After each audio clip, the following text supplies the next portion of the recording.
Hi, my name is Natalie and welcome to the Oz Music Hour in Paris. I am with Gotye, otherwise known as Gotye. Welcome. Thank you. First of all, I want to know how you actually came up with that name, Gotye. How you going? I'm Gotye. Why? I racked my brain, you know, for probably a few months looking for a name to front the act. I imagined doing, you know, my own music. What did I do? I just eventually I called my mum and said, what was that name you used to call me when I was young? What pet name you had for me? And she said, Gotye. I said, oh, okay, how's that spelled? And she gave me the spelling of Jean-Paul Gaultier's surname. That's how it would be spelled. Jean-Paul Gaultier, okay, cool. So, I don't know, I just decided not to spell it that way, maybe fairly consciously to try and differentiate it from anything sort of fashion, you know, related. There's obviously so many residences, you know. Yeah, it's a very unusual name.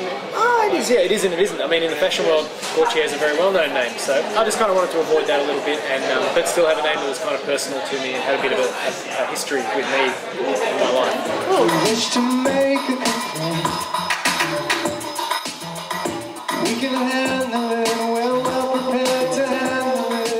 And so, tell me just really briefly, what's your recording process? Because from what I heard, you record in your lounge room, yeah. Right? Well, wherever I'm living, really. Wherever you're living, yeah? At the moment, that's for tour bus, so I've been riding in the tour bus. Yeah. Been trying to anyway. I sample lots of sounds from different places. That might be vinyl, cassettes, videotapes, or now MP3s that I find. Yeah. Lots of old obscure music. Usually the weirder the better for me. Okay. I mean, for instance, I recently downloaded an album full of glass harmonics. So a fellow in the mid-20th century recording wine glasses in harmony. Really beautiful stuff. It's very classical sounding, but quite an incredible sound. So I'll try to kind of collect stuff like that, sample small bits of sounds from those type of sources, and then I kind of throw them in a canvas and try and work around them. And I might hear one sort of riff usually that starts me off, and then the song just starts being built upon that first part. Really cool.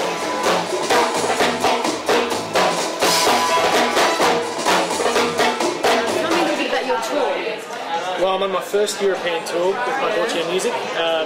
I've been to a few of the cities that we've travelled to before, you know, on holiday or passing through with my family, but yeah, it's gone really well so far. We're in the third week of this first tour.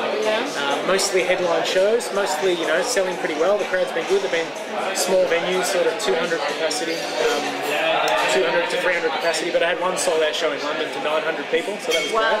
Yeah. So which has been the best gig so far? The best ambience, the best place, the best of everything? Amsterdam was pretty good. Yeah? Yeah, just a really enthusiastic crowd and a really local crowd.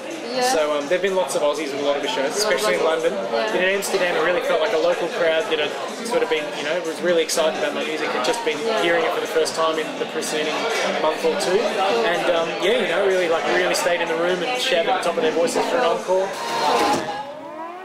Let's spend some time together.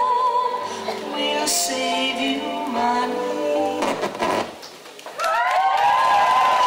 What would be the most embarrassing CD that you would have in your collection? Oh, they're the best CDs in my collection usually. Yeah, you know. usually, yes. I mean, I've got to, you know, usually I foist this upon the guys in the bus and they resist for a little while, but eventually they succumb. They come round. Yeah. They understand when I play Michael Bolton and, you know, right. when I play Enya, it's all part of the great wide world of music that's out there. Cool. Well, thank you very much. No worries. For being part of this, and good luck with your Paris show tonight. I'll be in the audience watching, so. Thanks, Natalie. No worries. Cheers.